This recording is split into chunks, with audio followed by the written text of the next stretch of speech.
Komisioni Parlamentar i Ekonomisë do të kërkojë shkarkimin e inspektores së përgjithshme të Bankës së Shqipërisë, Elivar Golemi, pasi për herë të dytë ajo nuk i është përgjigjur thirrjes për të raportuar para deputetëve. Edhe një herë, unë kërkoj nga Komisioni autoritetin për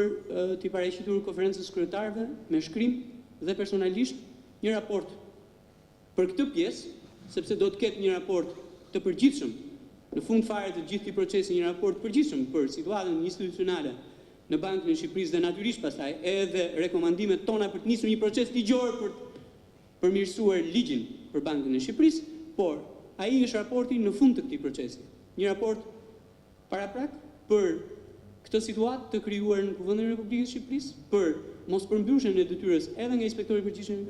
i Bankës së Shqipërisë për të marrë nga konferenca e kryetarëve pikërisht autoritetin për të nisur procedurat për shkarkimin e inspektorit i përgjithshëm të Bankës së Shqipërisë. Më herët, para komisionit ka raportuar ish inspektoria përgjithshme e bankës për periudhën 2006-2010 të Uta Baleta.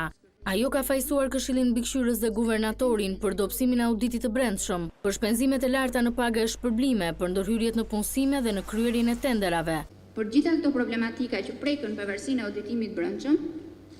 si dhe kompetencat e inspektorit të përgjithshëm dhe dhanë ndikim negativ në funksionin e tij, me tendencë dobësimin, është raportuar për çdo herë te guvernatori dhe Këshilli Mbikëqyrës i Bankës së Shqipërisë. Fakti që problemet mbetën të pazgjidhura,